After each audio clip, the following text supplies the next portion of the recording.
Kaya masasabi ko na sa inyo, bukod sa nakikita nyo ang naging resulta sa aking hair, sa paggamit ko kay Mary San. She's a Mary San. So,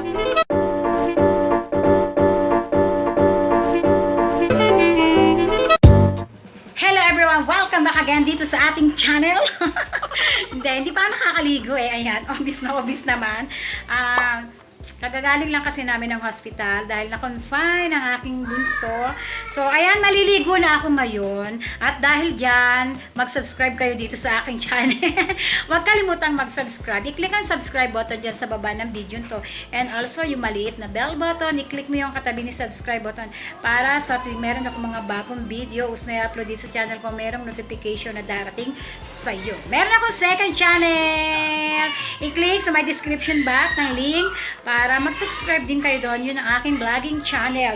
So, ngayon ang i-review natin ay isang conditioner. Ayan. Bidang-bida to sa FB, sa IG. Ang dami ko nakikita. Sabi ko, i-review ko kaya yun. Kasi sabi, maganda daw. Lalo na sa mga rebonded hair at sa may mga kulay ang buhok. So, ang buhok ko naman is walang kulay.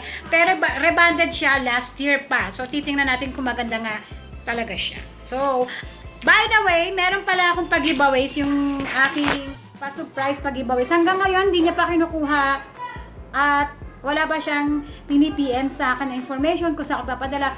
So, simula ngayon, wala na yon.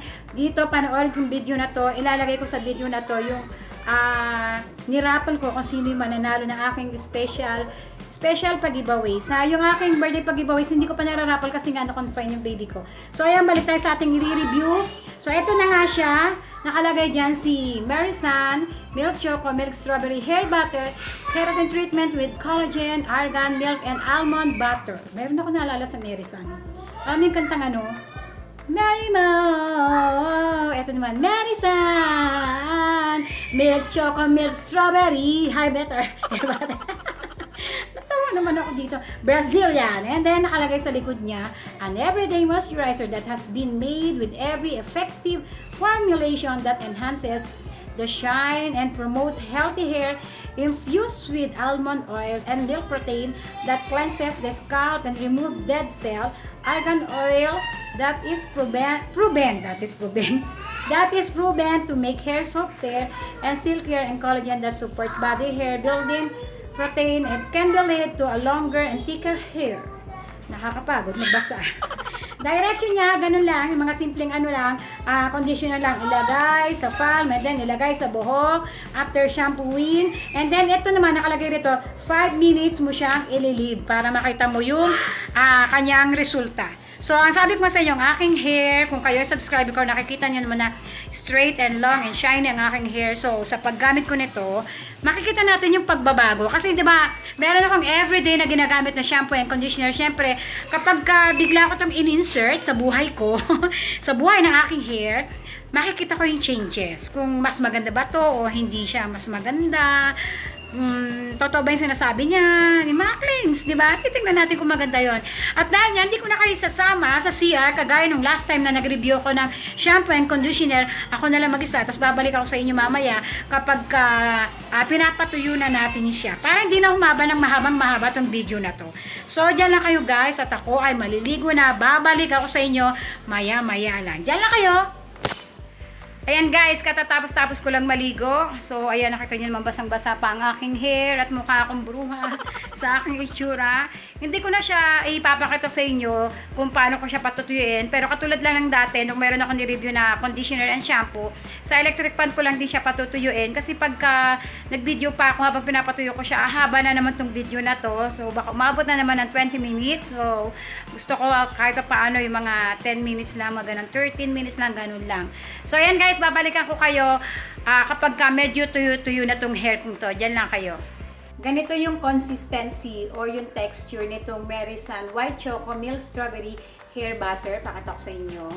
Nabuksan ko na siya kasi nagamit ko na nga siya kanina nung naligo ako. Pakita ko lang yung consistency or yung texture niya. Ayan. Ayan.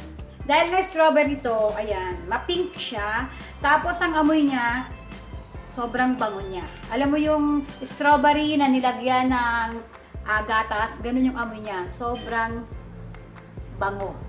Ito yung mga amoy na ayoko, yung nakakatusing sa ilong, yung sobrang sa bango. Pero kung kayo is yung taong mahilig sa mga mababango, ito bagay na bagay sa inyo si Merisan na conditioner kasi sobrang bango niya, as in sobrang bango. Talagang maaamoy mo yung amoy ng strawberry na parang may kasamang amoy gatas, parang ganun yung amoy niya. Ako, dahil nga mahina yung ilong ko sa pangamoy, hindi ko gusto yung mga ganitong amoy, masakit sa ulo. Ito siya, ayan.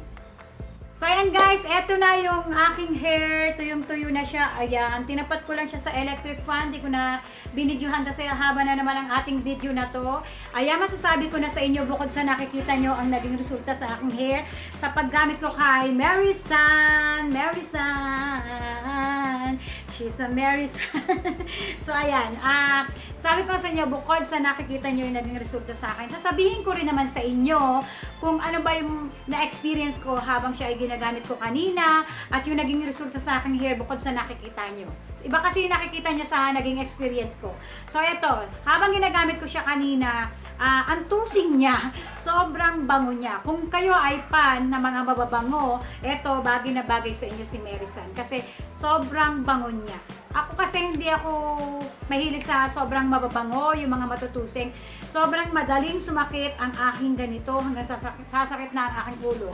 Tapos okay naman siya, unlike sa nireview ko dati na kung napanood nyo yun, yung Gorgeous ba yun, yung Simply G na shampoo and conditioner, hindi ko talaga siya totally nagustuhan kasi nga ano niya yung buhok ko dito, pinag-brittle niya. Eto is hindi, ayan, nakita nyo naman, okay na okay yung dulo ng aking hair, ayan, hindi ko pa siya masyado nasusupply ha, hindi kagaya ng kay Simply G na talagang, ay, natakot ako kasi talaga yung ganito, yung dulo ng buhok ko, alam mo yun, parang nagwalis ting-ting, parang ganun yung kinalabasan niya. Eto, at least kahit paano is na-straight niya yung dulo ng aking hair. Sabi ko sa inyo, hindi naman talaga kinky yung dulo ng aking hair, pero nung ginamit ko Simply G, nasira yata ang aking hair doon. Tapos, hindi rin naglagas-lagas yung hair ko kanina habang siya ay ginagamit ko. Nilib ko siya ng 5 minutes. Na sobrang payata ako ng 5 minutes, pero okay lang, hindi naglagas yung buhok ko habang siya ay binabalawang ko. Okay na okay sa akin to, pero yung amoy lang is hindi. Tapos, eto na, nung natuyo siya, ayan, di ba? Maganda siya, pero hindi niya pa rin natalo yung ginagamit ko na conditioner. Doon pa rin ako sa ginagamit kong conditioner. Pero to si Merisan is okay siya sa hair. Hindi siya mabigat. Oo, meron kasi akong nagamit, meron ako ni-review, yun nga sa Simply G na kahit tuyo na yung hair ko, feeling ko ang bigat-bigat ng buhok ko. Kung nakikita niyo maganda doon kay Simply G. Pero ako, sa pakiramdam ko sa sarili ko, parang ang bigat ng buhok ko noon nung ginamit ko siya. Pero eto, hindi, tinalo niya si Simply G. Magaling si Merisan kasi okay lang, magaan siya sa buhok, ayan o. Tapos malambot din siya, ayan. Hindi siya kapag ginanoon pagdating din sa dulo parang ang hirap niyang ganunin. Eto is hindi, ayan. Nakita niyo hindi ko siya ginagamitan ng suklay, di ba? Ayan. Okay siyang gamitin, ayan. Ganda rin naman niya. Ayaw ko lang talaga sa kanya, ang bango niya. Kahit eto na siya, ang sakit sa ilong. May strawberry siya na parang may gatas, parang ganun. Ang sakit-sakit niya sa ilong. Pero kung kayo is gusto niyo mga ganito, para yung paglilipad-lipad kayo sa sasakyan, maamoy ng katabi niyo, di ba? Kasi ang bango-bango ng buhok niyo, may strawberry na may gatas. Ayan, okay yan sa inyo. Pero ako, hindi ko siya nagustuhan sa amoy. Hindi ko siguro siya pwedeng gamitin ng everyday o ipamalit sa regular na ginagamit ko na conditioner kasi nga ang sakit niya sa ilong. Sabi ko nga sa inyo, pagdating sa amoy, diyan ako medyo delikado kasi madaling sumakit talaga yung ganito ko. Kaya kung kayo nga, inulit ko, is may hilig sa mga mababango, eto, kasi pagkatabi nyo si Papa sa sakyan nyo, ayan, maamoy ang hair nyo, tapos malambot pa, di ba? Pero kung kayo kagaya ko na ayaw na mabango, siguro, skip nyo na lang to. Gamitin nyo na lang yung conditioner nyo. So, again, mag-disclaimer ako. Disclaimer. Hindi po lahat ng mga produkto na ginamit ko at nireview ko dito sa aking channel na nahiyang sa akin is okay at mahihiyang din sa inyo. So, hindi ganun guys. Isipin at tandaan na magkakaiba pa tayo ng hair. So, posible nga ito si Merisan is okay sa akin. Amoy lang yung medyo hindi okay sa akin. Kasi okay siya, malambot siya. Tapos hindi naman niya pinagkulot-kulot yung dulo ng hair ko. Tapos magaang siya sa buhok. pakiramdam ko talaga magaan, ang sarap ng feeling niya. Hindi niya nga lang tinalo talaga yung conditioner na ginagamit ko. Pero this Merisan is okay. Okay na okay siya kung gusto niyo i-try. Kung hindi nga lang nahiyang sa inyo, huwag niyo sasabihin hindi siya effective. So, posible sa inyo is hindi nahiyang. At sabi ko sa inyo, yung Simply G, hindi siya nahiyang sa akin. Pero hindi ko siya sinasabi na hindi siya effective. Effective siya sa inyo. Kung na-try nyo, kung matatry nyo, pwede nyong i-try. Ito naman, kung gusto nyo i-try, why not? I-try nyo kasi 12 pesos lang ang isa neto. Isang sachet, dalawa nga yung binili ko neto kasi nga, pang-review ko lang naman talaga siya. Hindi ko talaga siya gagamitan ng everyday. Lalo pat masangsang siya, hindi masangsang, matusing yung amoy niya, hindi ko kakayanin. Baka araw-araw sumakit yung ulo ko. So ayan, depende na lang sa inyo kung gusto nyo gamitin. Kung nahiyang sa inyo, congratulations kasi maganda naman si Merisan. Kung hindi naman nahiyang sa inyo, so bad, nakakalungkot, pero hindi ibig sabihin na hindi nahiyang sa inyo is hindi na po effective. So, magpalit na lang na ibang conditioner. Ito pa, isa pa, kung merong ibang nangyari sa inyo, nangate, ang anit at kung ano-ano pa, wag nang ituloy pa. Wag na, itigil na. So, ang ingay sa labas namin. So, ayan lang guys. Ngayon, maraming salamat sa panonood nyo. Sana nagkaroon kayo ng idea dito kay Merisan. Merisan. At huwag kalimutan mag-subscribe. May second channel ako. Subscribe din. Nasa description box lang. Try nyo. Walang masamang sama. Yan guys. Ngayon, maraming salamat. Babush!